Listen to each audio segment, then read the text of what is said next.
अच्छा, ज़्यादातर लोगों की अगर नसें दिख रही होती है हाथ में या पैर में तो उनको लगता है बहुत नॉर्मल बात है। According to you and according to medical science it's not normal.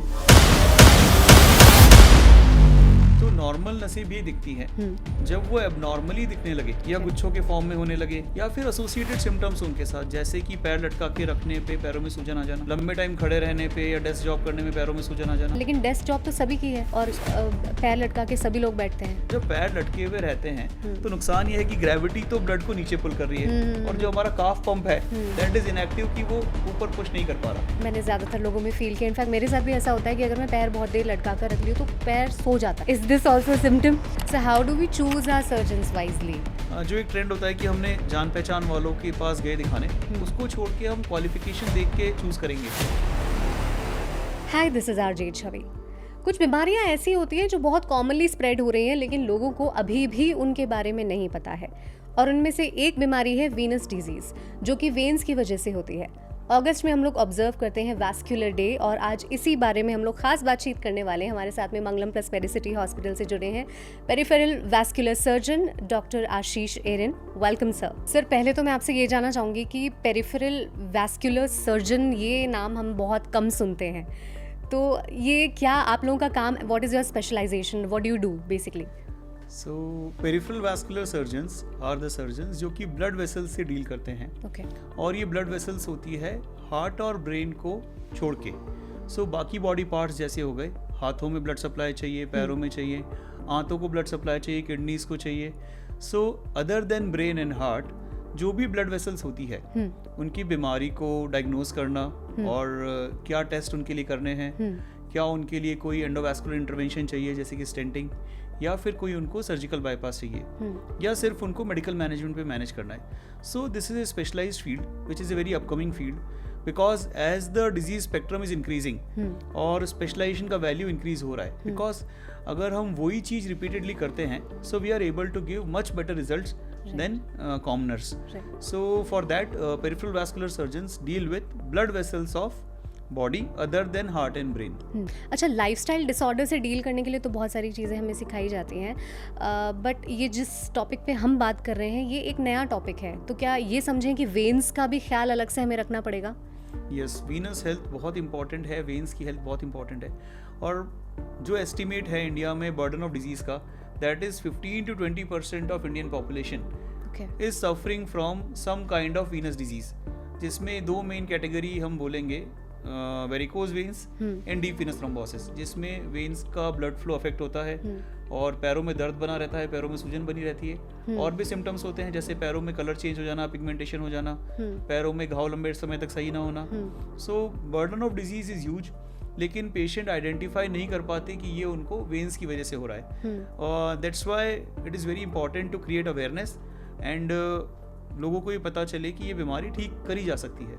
अच्छा, ज़्यादातर लोगों की अगर नसें दिख रही होती है हाथ में या पैर में तो उनको लगता है बहुत नॉर्मल बात है, but according to you and according to medical science it's not normal.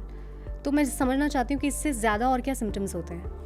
हाँ, देखिए, जो पैरों में या हाथों में नसें दिख रही है, सो नसें होंगी, सो नॉर्मल नसें भी दिखती हैं जब वो एबनॉर्मली दिखने लगे या गुच्छों के फॉर्म में होने लगे, या फिर एसोसिएटेड सिम्टम्स उनके साथ, जैसे कि पैर लटका के रखने पे पैरों में सूजन आ जाना, लंबे टाइम खड़े रहने पे या डेस्क जॉब करने में पैरों में सूजन आ जाना, पैरों का कलर चेंज होते रहना, पिगमेंटेशन बोलते हैं। बिकॉज हीमोग्लोबिन में जो आयरन कंपोनेंट है वो स्किन के साथ रिएक्ट करके और एक रस्टी कलर दे देता है, जो हम रस्ट समझते हैं। और बहुत सारे पेशेंट्स को आप देखोगे कि वैसे लेग्स हैं और वो समझते हैं कि ये कोई स्किन प्रॉब्लम है, but that is not a skin problem but a problem cause due to deposition of hemosiderin in the skin. So इस तरह के सिम्टम्स जब होते हैं तो पेशेंट को एक स्पेशलाइज्ड सर्जन को कंसल्ट करना चाहिए। अच्छा, वेरिकोज वेन्स के जो आप बता रहे हैं सिम्टम्स, वो सिम्टम्स हम अपने बॉडी में कहाँ कहाँ देख सकते हैं? हाथ पे देख सकते हैं, पैर पे देख सकते हैं? नहीं, जो वेरिकोज वेन डिस्क्राइब्ड है वो बाय रूल ही पैरों के लिए डिस्क्राइब्ड है। अच्छा। अगर हाथों में नसों के गुच्छे होंगे तो उनको हम वैस्कुलर मैलफॉर्मेशन बोलेंगे, वैस्कुलर एबनॉर्मलिटी बोलेंगे, लेकिन वेरिकोज वेन पर से पैरों के लिए ही डिस्क्राइब्ड है। और इसका एक रीजन है, बिकॉज पैरों में जो ब्लड फ्लो होता है वो ग्रेविटी के अगेंस्ट होता है, पैरों को नीचे से ऊपर खून तो पैरों की वेन्स में वैल्व्स होते हैं, वो वाल्व ब्लड का डायरेक्शन मेंटेन करते हैं, और जब वो वाल्व्स खराब हो जाते हैं तो फिर ग्रेविटी की वजह से भी ब्लड फ्लो अफेक्ट होने लगता है Okay. और इसलिए वेरिकोज वेन्स होते हैं और उनको पैरों में ही देखा जाता है सिर्फ। अच्छा, कई बार ये भी देखा गया है जिन लोगों को डायबिटीज़ होती है उनके भी पैर कुछ अलग तरीके से दिखने लगते हैं, क्या वो वेरिकोज वेन्स ही होते हैं? नो ये this is very important question कि डायबिटिक्स में पैरों में क्या होता है। सो एक बहुत इंपॉर्टेंट चीज़ है diabetic foot. So it is a combination of 3 main things. पहली चीज़ तो हो सकता है ब्लड सप्लाई कम हो रहा हो। अब किसी भी ऑर्गन को ब्लड सप्लाई कम हो रहा है तो वहाँ का जो वियर एंड टियर हो रहा है, हर ऑर्गन का वियर एंड टियर हो रहा है, सो वो हीलिंग नहीं होगा, तो वो घाव बनेंगे। दूसरी चीज़ होती है न्यूरोपैथी। डायबिटिक्स में महसूस नहीं होता पेशेंट को, जैसे चल रहे हैं। सो लाइक आप देखते होंगे घर में जो बड़े लोग हैं वो कहते हैं हम छत पे नंगे पैर चलते हैं, हमें तो गर्मी नहीं लग रही, हमें ठंड नहीं लग रही। So that is not good. उससे उनके पैरों में छाले पड़ने के चांस बढ़ जाते हैं, बिकॉज उनको जब ठोकर लग रही है या जब गर्म ठंडे पे उनको लग रहा है वो फील नहीं हो रहा। So they are now more prone to injury. तो सेकंड चीज हो गई न्यूरोपैथी। थर्ड चीज हो गई इम्यूनोपैथी, कि उनका जो इम्यून सिस्टम है वो स्टिमुलाई को रिस्पॉन्स नहीं करता। जैसे बैक्टीरिया बॉडी में घुस गया तो हमारा आपका जो इम्यून सिस्टम है वो तुरंत वहां पे फाइट करने जाता है, लेकिन इनका इम्यून सिस्टम एक्टिवेशन होने में टाइम लगता है। और फिर इम्यून सिस्टम एक्टिवेट हो भी गया तो जो रिक्वायर्ड सेल्स एंड एंटीबॉडीज है वो वहां तक नहीं पहुंच पा रही, बिकॉज साथ में शायद आर्टरीज भी बंद हो रखी है। सो इस कॉम्बिनेशन को अफेक्ट होके डायबिटिक फुट होता है, और इसीलिए हम कहते हैं कि डायबिटिक्स में घाव देरी से भरते हैं। सो ऐसा नहीं कि नॉर्मल घाव देरी से भरते हैं, पर ये जो स्पेशलाइज्ड घाव है जो पैरों के अंत में होते हैं, पैरों के सोल में होते हैं, ये वाले घाव है डायबिटिक्स में जो मुश्किल से भरते हैं। अच्छा, हर बीमारी के बारे में हमें बहुत एंड में पता चलता है, तब जब उसका एकदम ग्रैंड रूप सामने आता है। क्या वेरिकोज वेन्स में भी ऐसा ही है कि बिगनिंग में हम सिम्टम्स को इग्नोर करते रहते हैं और एकदम से जब बहुत बड़ा होता है तब शायद लोगों को समझ में भी नहीं आता होगा? डेफिनेटली वेरिकोज वेन्स के पेशेंट्स दो तरह के पेशेंट्स आते हैं हमारे पास। एक जो अवेयर पेशेंट्स हैं, वो बिल्कुल जो बाल जैसी नसें दिख रही होती है, जो कि मोस्टली फीमेल्स में होती है प्रेगनेंसी के बाद, बिकॉज प्रेगनेंसी में यूट्रस पे बहुत सारा प्रेशर होता है, यूट्रस का प्रेशर होता है वेन्स पे, which are just cosmetic and not actually reflecting the disease. दूसरे कैटेगरी के पेशेंट्स हैं जो हमारे जो कहते हैं कि ये नसें तो हमें सालों से फूली हुई है और तब हमें कोई तकलीफ नहीं हुई, फिर जब उन नसों में क्लॉट्स जम गए तब वो आएंगे, या फिर जब उनकी वजह से अल्सर हो गए, पैरों में घाव बन गए, पैरों से पानी रिस रहा है, या फिर कोई छोटी मोटी चोट लगने की वजह से ये जो वेरिकोज वेन्स है इनसे ब्लड बहने लगा बहुत ज़्यादा। सो बहुत सारे पेशेंट हमारे सेकंड कैटेगरी के होते हैं जो कि मानते हैं कि हमारी मम्मी को, हमारे पापा को, हमारे फैमिली मेम्बर्स में बहुत सारे लोगों को ऐसी नसें फूली हुई दिखती है या उनके पैरों में ऐसे निशान दिखते हैं, एंड वो इसको डिजीज़ को समझ नहीं पाते कि ये इस डिजीज़ की वजह से है। सो ये पूरा स्पेक्ट्रम है। कुछ पेशेंट्स बहुत अवेयर हैं जो बहुत माइनर डिजीज़ के लिए आ जाते हैं, लेकिन कुछ लोग, जो ज़्यादातर लोग मैं बोलूँगा, वो लेट स्टेजेस में ही हमारे पास आते हैं। अच्छा, जो लोग अवेयर भी हैं, क्या वो जानते हैं कि अगर इस तरह की उन्हें कोई प्रॉब्लम हो रही है तो उन्हें किस डॉक्टर के पास में जाना है? ये एक मुश्किल सवाल है। पेरिफेरल वैस्कुलर सर्जन्स अगर हम देखें तो अभी पूरे राजस्थान में सिर्फ 4 हैं। So it is very difficult for us to serve everyone. पर जो अवेयर पेशेंट्स हैं, या फिर ज़्यादातर जो मेरे पेशेंट्स होते हैं वो डॉक्टर्स के रिलेटिव होते हैं, या उनके पेरेंट्स होते हैं, या उनके क्लोज नोन होते हैं। सो मेरे ज़्यादातर पेशेंट्स जो होते हैं दे आर मतलब well connected to the medical fraternity. जो आदमी वेल कनेक्टेड रहेगा मेडिकल फैटर्निटी से, उन्हें तो अवेयरनेस है, लेकिन एक कॉमन पब्लिक को तो ये भी अवेयरनेस नहीं है कि पेरिफेरल वैस्कुलर सर्जन्स एग्जिस्ट करते हैं। राइट। इनफैक्ट अगर पैर में ऐसा कुछ हो जाए तो मेरे हिसाब से बहुत नॉर्मली लिया जाता है, मालिश करवा ली जाती है। और इस तरह के जो ट्रीटमेंट्स होते हैं कि मालिश करवा लेना या इग्नोर कर देना, इनका क्या रेपरकशन हो सकता है? सी मैम, जो वीनस डिजीज़ है उसमें मालिश करवाना काफ़ी डेंजरस हो सकता है। इन द सेंस मैं आपको बताता हूँ, मान लीजिए पैरों की नसों में क्लॉट बन गए। अभी हो क्या रहा है, पैरों में ब्लड आया और जो रिटर्न वाली नस है उसमें क्लॉट बन गए। ये ब्लड रिटर्न होके कहाँ जा रहा है? हार्ट की तरफ जा रहा है। सो अगर मालिश से ये क्लॉट ऊपर पुश हो जाते हैं, जो कि काफ़ी पेशेंट्स में हम देखते हैं, सो ये पल्मोनरी एम्बोलिज्म नाम की एक बीमारी कर सकते हैं। जैसे हमने सुना है कि हार्ट की नस ब्लॉक होने से हार्ट अटैक, तो हम देखते हैं कि जो ब्लड प्योरीफाई होने के लिए जाता है दैट गोज टू लंग्स। सो ये वाले जो क्लॉट डिसलॉज होते हैं ना, ये लंग्स में जाते हैं, और क्लिनिकल सिचुएशन एक हार्ट अटैक की तरह जनरेट होती है कि पेशेंट को सांस लेने में दिक्कत हो रही है, उसकी हार्ट बीट फास्ट हो रही है, उसका पल्स बढ़ रही है, ब्लड प्रेशर फॉल हो रहा है। सो ये pulmonary embolism can be caused by मालिश मसाज की। क्लॉट जो बना वो ऊपर पुश हो गया, क्योंकि ऐसा कोई तरीका तो है नहीं कि मालिश से क्लॉट बॉडी के बाहर निकाल दिया, right. You are pushing it proximally और डेंजरस एरिया में पुश कर रहे हो उसको। सो जब पैरों में सूजन हो और लगता है कि क्लॉट है, तब मालिश तो एब्सोल्युटली कॉन्ट्राइंडिकेटेड है। इस पे सर मेरा एक सवाल है कि ज़्यादातर लोग जिनको स्ट्रोक आता है उनकी बॉडी भी पैरालाइज हो जाती है, तो उनको रियलाइज़ ही नहीं होता है क्योंकि पैर रख नहीं पा रहे हैं ज़मीन पे। उस केस में क्या ये बीमारी होने के चांसेस ज़्यादा हैं? यस मैम, सी जिस भी डिजीज में इमोबिलाइजेशन होता है कि हम कह रहे हैं कि पेशेंट को मान लीजिए सर्जरी हुआ, उसके बाद वो बेड रेस्ट कर रहा है, सो स्ट्रोक भी एक सिचुएशन ऑफ इमोबिलाइजेशन है। जब पेशेंट का मूवमेंट कम होता है then he is prone to develop clots, क्योंकि पैरों का जो पंप है, काफ पंप, वो ही ब्लड को वापस ऊपर पुश करता है, या फिर जो हमारा रेस्पिरेटरी मूवमेंट है उससे ब्लड टुवर्ड्स द थोरैक्स तक हो रहा है। सो पैरालाइज्ड पार्ट में मूवमेंट कम हो जाएगा and paralysis is a predisposition and risk factor towards the development of deep venous thrombosis. Okay, ये जानना चाहूँगी कि किसको सबसे ज़्यादा इस तरह की प्रॉब्लम होती है? जैसे कि अभी आपने बोला कि लेडीज़ में ज़्यादातर इस तरह की प्रॉब्लम होती है प्रेगनेंसी के आसपास, या जिनकी डेस्क जॉब ज़्यादा है, लेकिन डेस्क जॉब तो सभी की है और पैर लटका के सभी लोग बैठते हैं। So ma'am the irony is that कि हम डेवलप तो हो रहे हैं, लेकिन दिस इज द फर्स्ट और सेकंड जनरेशन जो इस तरह से कुर्सी पे पैर लटका के बैठी है। And then most of the time आप देखेंगे दो इवोल्यूशन ऑफ ह्यूमन बीइंग अगर हम देखेंगे तो we were never walking on the flat floor, we were not sitting and doing our job for 8 to 12 hours. This is the first or second generation which is doing it, which is kind of unnatural. So जब पैर लटके हुए रहते हैं तो नुकसान ये है कि ग्रेविटी तो ब्लड को नीचे पुल कर रही है और जो हमारा काफ पंप है दैट इज इनएक्टिव कि वो ऊपर पुश नहीं कर पा रहा। तो सर आलती पालती मार के बैठे डेस्क पे। सो बेसिकली क्या है कि जिनको डेस्क जॉब करना है या जिनको स्टैंडिंग जॉब करना है, द गाइडलाइन फॉर देम और the beneficial thing for them is they should take a rest every 35-40 minutes, or they can sit and just toss their legs first on toes then on heels.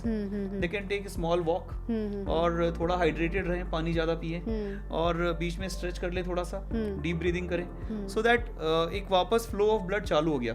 Because जब भी constantly वो बैठे रहते हैं या constantly खड़े हैं तो स्टैग्नेशन ऑफ ब्लड होता है। देखिए ब्लड का एक बहुत सिंपल रूल है, अगर कहीं चोट लगती है तो हम वहाँ प्रेस कर लेते हैं, हम और कुछ नहीं कर रहे, ब्लड को थोड़ी देर वहाँ स्टॉप कर रहे हैं तो ब्लड जम जाता है। सो whenever the blood gets a chance for stagnation, stasis is a cause of coagulation. So जब भी ब्लड एक जगह रुकता है वो जम जाता है, so उसको रुकने नहीं देना है। ओके एक मैंने ज़्यादातर लोगों में फील किया, इनफैक्ट मेरे साथ भी ऐसा होता है कि अगर मैं पैर बहुत देर लटका कर रख लूँ तो पैर सो जाता है। Is this also a symptom? So that is slightly different. ये nerves से related है। अभी हम जो बात कर रहे हैं वो वेन से related है। Veins are the actual pipes हैं जो ब्लड वापस लेके जा रहे हैं। नर्व्स कंडक्शन करती है, नर्व्स ब्रेन से सिग्नल लाती है, सो उनके कंप्रेशन की वजह से पैर सो जाता है। अच्छा। जब हम एक पोस्चर में बैठे हैं तो नर्व कंप्रेशन होता है और थोड़ी देर तक हमें लगता है यहाँ से सेंसेशन वापस ब्रेन में नहीं जा रही है, which is a kind of neuropraxia, जिसमें कोई परमानेंट नर्व डैमेज नहीं है लेकिन थोड़ी देर तक नर्व रेस्टिंग स्टेज में चला गया है। अवेयरनेस की बात करते हैं। अभी आपने बोला कि उन लोगों को तो अवेयरनेस है जो किसी मेडिकल बैकग्राउंड से जुड़े हुए हैं, लेकिन बाकी लोगों को अवेयरनेस नहीं है। स्पेशल रूरल एरियाज में तो शायद बिल्कुल भी इसकी अवेयरनेस नहीं है, तो किस तरीके से अवेयरनेस क्रिएट की जा सकती है? सी अभी हम लोग कैंप्स करते हैं एंड जो हमारा नेशनल बॉडी है वैस्कुलर सोसाइटी ऑफ इंडिया, उन्होंने एम्पुटेशन फ्री इंडिया करके कैंपेन चालू किया है। बिकॉज जो डिजीज हम ट्रीट करते हैं उसमें बहुत सारी डिजीज अगर अनट्रीटेड रहती है तो एम्पुटेशंस होते हैं। जैसे मैं आपको इन्यूमरेट करता हूँ, अगर ब्लड सप्लाई नहीं हो रहा पेशेंट्स को तो गैंग्रीन हो जाएगा, एम्पुटेशन हो जाएगा। वीनस अल्सर्स में भी अगर इन्फेक्शन हो गया, सेप्सिस हो गया तो एम्पुटेशन हो जाएगा। फिर एक बहुत इंपॉर्टेंट पार्ट है रोड ट्रैफिक एक्सीडेंट्स। आपने ये तो सुना होगा कि उसका एक्सीडेंट हुआ, ब्रेन पे चोट लगी, डेथ हो गई, उसको फ्रैक्चर हुआ, फ्रैक्चर रिपेयर हुआ, लेकिन ब्लड वेसल्स भी तो इंजर हो सकती है। तो जब ब्लड वेसल्स इंजर होती है और उनको अगर इमीडिएटली रिपेयर नहीं किया गया विदिन 6 to 8 आवर्स, सो पैर काटना पड़ता है। और ये काफ़ी यंग जनरेशन होती है जो बाइक चला रही होती है, जो थोड़ा सा मोर प्रोन टू ट्रॉमा है। सो ये यंग पेशेंट्स अपने पैर लूज करते हैं बिकॉज ऑफ ट्रॉमा। सो जो वैस्कुलर सोसाइटी ऑफ इंडिया है उनका एक कैंपेन है amputation free India. Under that बहुत सारे प्रोग्राम्स होते हैं, सेमिनार्स होते हैं, मैराथन्स होती है, जिससे we try to create awareness mainly on the preventive aspect कि कैसे वैस्कुलर डिजीज प्रिवेंट की जाए और कैसे अर्ली स्टेज पे उसे ट्रीट किया जाए। ट्रीटमेंट की अगर बात करें तो क्या इसका ट्रीटमेंट केवल ऑपरेशन है? क्योंकि आपने बताया कि एक गुच्छा टाइप बन जाता है और उसको मैं समझ नहीं पा रही हूँ कि और किस तरीके से निकालेंगे या किस तरीके से सीधा करेंगे।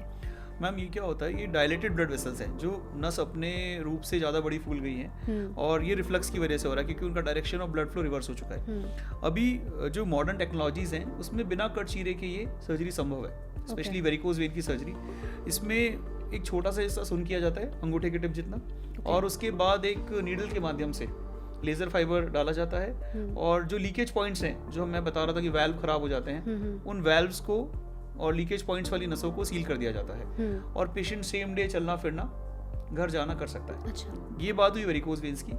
आर्टीरियल डिजीज को मेडिकल मैनेजमेंट द्वारा, स्टेंट द्वारा या बाईपास द्वारा ठीक किया जा सकता है। सो इट डिपेंड्स कि पेशेंट का सिचुएशन क्या है, उनकी क्या कंडीशन है और उसके अकॉर्डिंग ट्रीटमेंट को प्रिस्क्राइब किया जाता है। आर्टीरियल डिजीज, अभी आपने एक शब्द बोला, मैं इसको थोड़ा डिटेल में समझना चाहूंगी। So arteries are the main pipes for the blood supply. Heart से जो भी ब्लड निकल रहा है वो आर्टरी के थ्रू निकल रहा है। सो मान लीजिए किडनी को ब्लड सप्लाई होना है तो रीनल आर्टरी है, आंतों को सप्लाई होना है तो मेसेंट्रिक आर्टरी है, पैरों में iliac, common femoral, superficial femoral, ये आर्टरी पैरों की है।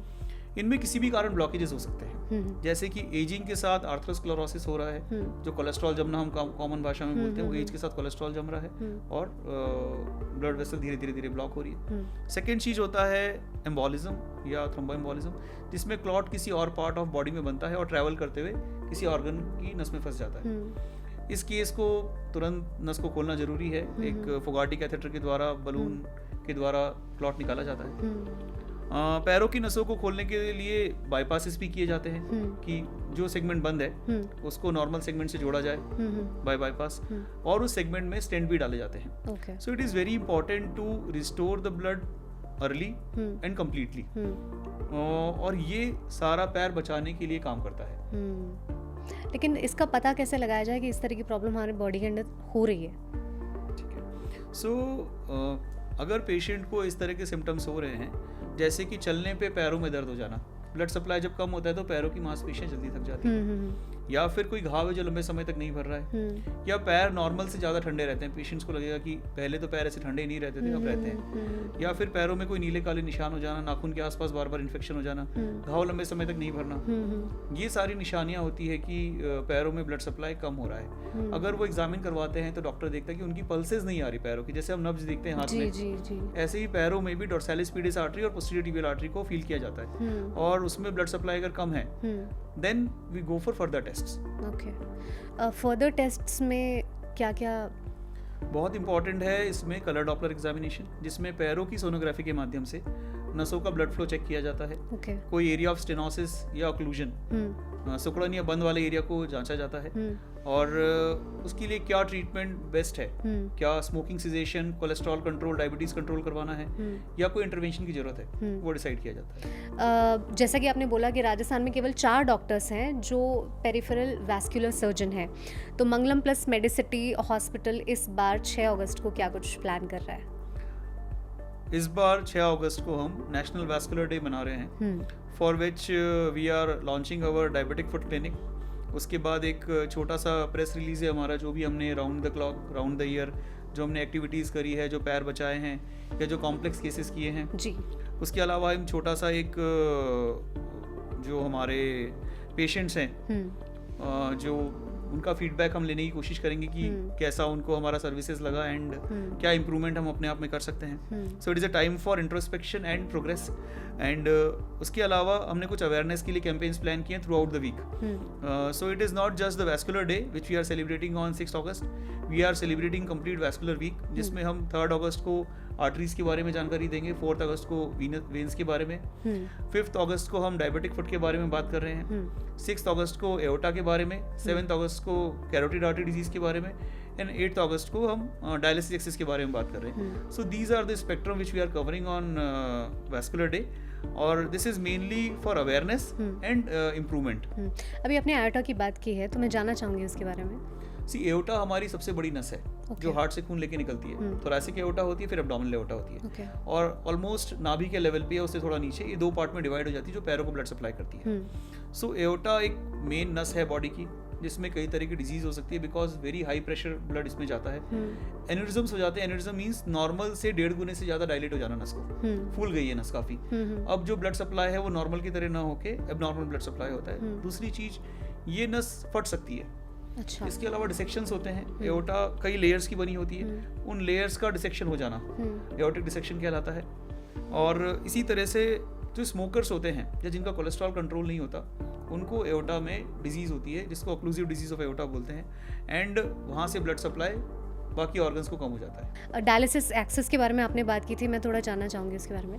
सो dialysis access is very important because जो भी पेशेंट्स ऑन डायलिसिस हैं उनका ब्लड मशीन में जाता है, प्योरीफाई होता है और वापस बॉडी में इंजेक्ट होता है। सो ये जो रास्ता है यही उसकी लाइफ है, आप ये मान के चलिए। क्योंकि इंडिया में अभी जो किडनी ट्रांसप्लांट का रेशियो है वो बहुत लो है, डोनर्स अवेलेबल नहीं है। दूसरी बात, नॉन रिलेटिव्स का या और तरीकों से ब्लड किडनीज अलाउड नहीं है लेना। So most of the patients जो हैं किडनी डिजीज के, वो डायलिसिस पे ही सर्वाइव करते हैं। Now it is very important कि उनका रास्ता बड़ा अच्छा हो और लंबे समय तक चले। सो इसमें आर्टेरियोवेनस फिस्टुलास होते हैं, पर्मा कैथेटर्स होते हैं, ग्राफ्ट्स होते हैं, वेन ट्रांसपोजिशंस होती है, और फिर maintenance of these dialysis access कि ये लंबे समय तक चलता रहे बिना खराब हुए। ये सारा काम पेरिफेरल वैस्कुलर सर्जन करते हैं। और डायलिसिस एक्सेस जितना अच्छा होगा, आई थिंक इनडायरेक्टली वो पेशेंट की लाइफ उतनी ही लंबी होगी। सर, ज़्यादातर जो भी मैंने डॉक्टर से डिस्कशन किया उसमें निकल के ये आता है कि अगर आप अपनी लाइफस्टाइल को सुधार लेते हैं तो आपकी सारी चीज़ें वैसे ही ठीक हो जाएंगी, आपको कोई बीमारी होगी नहीं। तो यहाँ मैं आपसे जानना चाहूँगी कि अगर कम उम्र में लोग एक्सरसाइज रेगुलरली करें या खान पान सही रखें तो क्या वेन्स की जो प्रॉब्लम होती है वो नहीं होगी? लाइफस्टाइल मॉडिफिकेशन बहुत ही इंपॉर्टेंट है जी। अगर पेशेंट वॉक करेंगे मॉर्निंग इवनिंग, अगर वो स्विमिंग करेंगे, अपना वेट कंट्रोल रखेंगे, कोलेस्ट्रॉल कंट्रोल रखेंगे, अगर डायबिटिक हैं तो डायबिटीज़ को कंट्रोल रखेंगे, और टाइम पे एवेल्युएट करवाएंगे। लाइक जो भी सिम्टम हुआ है उससे अगर टाइम पे हम एवेल्युएट करवाते हैं then we get excellent results. और काफ़ी बार ऐसा होता है कि बहुत बड़ी डिजीज़ है लेकिन टाइमली ट्रीटमेंट हो रहा है उसका, तो लाइफ वैसे निकल जाता है जैसे बाकी लोगों को डिजीज़ थी नहीं। और इनफैक्ट छोटी डिजीज़ भी है एंड देन उसको इग्नोर करते हुए we make it a big disease. So lifestyle modification and early consultation, ये दोनों की फैक्टर्स हैं for a healthy vein life. Sir, हम लोग देखते हैं कि आजकल फुल बॉडी चेकअप लोग अपना करवाते हैं, लेकिन जिस तरह आपने बताया कि इतनी इंपॉर्टेंट चीज़ है जो कहीं ना कहीं मिस हो जाती है हमसे, क्या पेरिफेरल वैस्कुलर के लिए भी हमें फुल बॉडी चेकअप अपना कुछ करवाना चाहिए? सी, फुल बॉडी चेकअप में बहुत सारी चीज़ें कवर हो जाती है, जैसे कि किडनी का फंक्शन, सो वो हम उस पर देख लेते हैं। कोलेस्ट्रॉल, डायबिटीज़ ज़्यादातर फुल बॉडी चेकअप में कवर होती है। इसके अलावा जो इंपॉर्टेंट एस्पेक्ट रह जाता है जो हम मंगलम मेडिसिटी में कर रहे हैं, that is colour Doppler examination. अगर पेशेंट को थोड़ा भी सिम्टम है पैरों में दर्द का या फिर उनका प्रीडिस्पोजिशन है, जैसे लाइफस्टाइल उनका ऐसा है कि वो पैर लटका के बैठते हैं, तो एक कलर डॉपलर एग्जामिनेशन हम उनका करते हैं। दूसरा, डायबिटिक पेशेंट्स को हम कुछ टेस्ट करते हैं जिसमें हम उनका सेंसेशन चेक करते हैं पैरों के, और उनका एक फुट स्कैन करते हैं जिसमें उनको एक मैट पे चलवा के गुजरते हैं वो, जिससे कि उनका एक पैरों का इंप्रेशन आता है कि क्या उनकी प्रेशर पॉइंट्स है पैरों के। अगर प्रेशर पॉइंट्स इवन है देन घाव होने के चांस कम है, लेकिन अगर प्रेशर पॉइंट्स डाइवर्टेड है, एक ही पॉइंट पे ज़्यादा प्रेशर पड़ रहा है तो घाव होने के चांस ज़्यादा है। सो जिन हॉस्पिटल को अवेयरनेस है वो इनको रूटीनली टेस्ट में इंक्लूड कर रहे हैं। सर, एक चीज़ मैंने ऑब्जर्व की थी, मेरी लिगामेंट इंजरी हुई थी, उसके बाद में कुछ डॉक्टर्स होते हैं जो आपको टॉवल रख के आपको ऐसे फिंगर से आगे मूव करवाते हैं। Then I got to know कि मेरी जो फिंगर्स हैं दे आर वेरी वीक, और एक्चुअली मेरी ही नहीं थी, जिसको मैंने करते हुए देखा फिंगर्स वर वेरी वीक। तो क्या हम ये समझें कि ये बीमारी आने वाले टाइम में बहुत ज़्यादा बढ़ेगी, या दिस इज़ वेरी कॉमन कि आपकी फिंगर्स वीक ही होंगी पैर की? सी, डिपेंड्स कि बहुत सारे कारणों से फिंगर वीक हो सकती है। जैसे कि अगर कोई भी लिगामेंट इंजरी होती है या कोई भी इंजरी होती है जिसमें बेड रेस्ट आपका रहता है या इमोबिलाइजेशन रहता है, सो रिहैबिलिटेशन में हमेशा मूवमेंट्स कराए जाते हैं major muscle and minor muscles के। सो ये माइनर मसल्स की रिहैबिलिटेशन का पार्ट है। दूसरा कि अगर किसी को स्पाइन से रिलेटेड प्रॉब्लम होती है उनको भी पैरों में मूवमेंट कम होती है। ये आर्टीरियल डिजीज हो गई जिसमें पैरों का गैंग्रीन डेवलप हो रहा है, अब ब्लड सप्लाई नहीं हो रहा तो सबसे एंड वाले को सबसे कम मिलेगा, राइट। तो उनमें भी टोज की वीकनेस या फिंगर्स की वीकनेस आती है। सो इट डिपेंड्स कि क्या कॉज है उसका और उसके अकॉर्डिंग उनका रिहेबिलिटेशन किया जाता है। तो बेसिकली अगर मैं नॉर्मल भाषा में कहूँ तो अगर आपको अपने पैरों के जो टिप्स हैं वो अगर वीक लग रहे हैं तो it's time for you to see a doctor. Yes, बिल्कुल। अगर आपको पैरों में वीकनेस लग रही है या कुछ देर चलने में थक जाते हैं, कुछ देर खड़े होने पे दर्द होने लगता है, so these are the warning signs कि you should consult a doctor. और अगर टाइम पे कंसल्ट कर लिया तो हम बहुत बड़ी बीमारी से खुद को बचा सकते हैं। डेफिनेटली टाइम पे कंसल्ट। ट्रीटमेंट में कितना टाइम लगता है सर? इट ऑल डिपेंड्स कि जैसे मान लीजिए स्मोकिंग सीजेशन है, अगर आप पेशेंट को एडवाइस करते हैं और इनको सब्स्टिट्यूट्स देते हैं और अगर पेशेंट स्मोकिंग सीजेशन कर देते हैं, कोलेस्ट्रॉल कंट्रोल कर लेते हैं, डायबिटीज़ कंट्रोल कर लेते हैं, सो एक लॉन्ग टर्म ट्रीटमेंट है for arterial disease. Venus disease में जो वेरिकोज वेन्स है उसका 1 गो में ट्रीटमेंट है ज़्यादातर। जो लेजर एब्लेशन होता है उसके बाद पेशेंट 1 गो में ठीक हो जाते हैं। डीप वेनस थ्रोम्बोसिस का लॉन्ग टर्म ट्रीटमेंट चलता है। सो इट डिपेंड्स कि डिजीज़ क्या है और उसका क्या ट्रीटमेंट है। सो वेरिकोज वेन्स के बारे में ये जाना जाता है कि वो ठीक नहीं होती है कम्प्लीटली, वो कभी भी वापस हो सकती है या कभी भी उसको पूरी तरीके से क्योर नहीं किया जा सकता। मॉडर्न एडवांसमेंट के बारे में आपसे जानना चाहूँगी। सो वेरिकोज वेन का ट्रीटमेंट बहुत इवॉल्व हुआ है। लाइक जो पहले ट्रीटमेंट होते थे उसमें था कि बड़े बड़े कट चीरे दिए जाते थे और नसों को निकाल दिया जाता था बॉडी से। अभी जो एडवांसमेंट है उसको हम बोलते हैं लेज़र ट्रीटमेंट या एंडोवीनस ट्रीटमेंट्स, जिसमें laser, RFA, vena seal, MOCA, microwave ablation, बहुत सारे तरीके हैं जिसमें बिना कट चीरे के डे केयर बेसिस पे पेशेंट्स को क्योर किया जाता है और इनका success rate tends to be around 95%. Okay. So very good success rate in good hands. So it is all about technology and implementation. So best technology in trained hands gives you the best results. So it's important to choose your surgeon wisely and it's important to choose your treatment timely. If we follow these two, then most of these diseases are curable. So how do we choose our surgeons wisely? So it depends आप कहाँ रहते हैं और फिर आप हमेशा जो एक ट्रेंड होता है कि हमने जान पहचान वालों के पास गए दिखाने, उसको छोड़ के हम क्वालिफिकेशन देख के चूज़ करेंगे, उनका बैकग्राउंड देख के चूज़ करेंगे कि उनका पुराना रिजल्ट्स कैसे हैं, उनका ट्रैक रिकॉर्ड कैसा है। सो अगर हम इन बेसिस पे चूज़ करेंगे then most of the time we end up choosing the right person. तो सर मेरे कुछ फ्रेंड्स हैं जो मेडिकल में अपना करियर बना रहे हैं, जिन्होंने MBBS भी किया है, बट कभी भी मैंने इस स्ट्रीम के बारे में सुना नहीं है। तो कौन से मेडिकल कॉलेजेस में स्ट्रीम अवेलेबल है, कहाँ पे लोग इसको प्रैक्टिस कर सकते हैं? ये एक बहुत अच्छा क्वेश्चन है। लाइक जब मैं टॉप मोस्ट इंस्टीट्यूट से अपना मेडिकल एजुकेशन कर रहा था तब भी मुझे इसके बारे में पता नहीं था। Like then through a friend I went to Hyderabad, then I worked for a vascular surgeon just for few months and मुझे ये ब्रांच इतनी अच्छी लगी, देन नेक्स्ट एग्जाम में मैंने यही ब्रांच पिक करी। सो अगर हम नॉर्थ इंडिया में देखें, सो चंडीगढ़ में और दिल्ली में गंगाराम हॉस्पिटल में एंड गुड़गांव में मेदांता हॉस्पिटल में ही ब्रांच अवेलेबल है। साउथ में people know a lot about vascular surgery और multiple institutes like Ramaiah, CMC Vellore, PGI Chandigarh are offering separate courses in peripheral vascular surgery. So जैसे जैसे अवेयरनेस क्रिएट होगी then we will have more of peripheral vascular surgery. अच्छा, अभी आपने बताया कि आपने ये चूज़ की थ्रू अ फ्रेंड, आपको फ्रेंड के थ्रू पता चला, आप वैसे क्या बनना चाहते थे? So मैंने अपना जनरल सर्जरी कंप्लीट किया था, I was looking for a specialisation and then friend के थ्रू पता चला था and I went and worked with him at Hyderabad for few months. फिर उसके बाद जब एग्जाम हुआ, ये नेशनल लेवल का एग्जाम होता है, और फिर काउंसलिंग में ये सीट मैंने ली थी and then after training I am a peripheral vascular surgeon. अच्छा, उस टाइम पे कितना अवेयरनेस थी? अभी भी क्योंकि लोगों को इतनी अवेयरनेस नहीं है इसके बारे में। बहुत कम अवेयरनेस थी before joining the course, but जब कोर्स ज्वाइन किया then I was very happy, satisfied कि yes we are going to contribute a lot to the society. और ये वाली जो डिजीजेज हैं ये ज़्यादातर इग्नोर डिजीजेज हैं। पेशेंट के पैरों में घाव है 10 साल से 8 साल से, उनको लगता है this is a part of their life, और जब आप उनको ट्रीट करते हो और वो क्योर हो जाते हैं विद इन अ मंथ और 2, they feel their life is completely changed कि उन्होंने कभी सोचा ही नहीं था ये घाव कभी भरेंगे अब। सो it is very important that ये जो नेग्लेक्टेड फील्ड्स हैं, जो नॉट सो कॉमन फील्ड्स हैं, उनमें भी अवेयरनेस क्रिएट हो और उनमें पेशेंट को बेस्ट ट्रीटमेंट अवेलेबल हो। Sir thank you so much, क्योंकि ये इतना इंपॉर्टेंट टॉपिक है लेकिन उसके बारे में अभी भी इतनी अवेयरनेस नहीं है। मुझे एटलीस्ट ये पता चल गया कि अगर मेरे पैरों में कॉन्स्टेंटली पेन है या जल्दी जल्दी थकान हो जाती है तो I have to consult a doctor.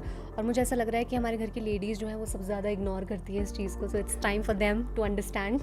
Definitely females में venous problem twice as common as men है।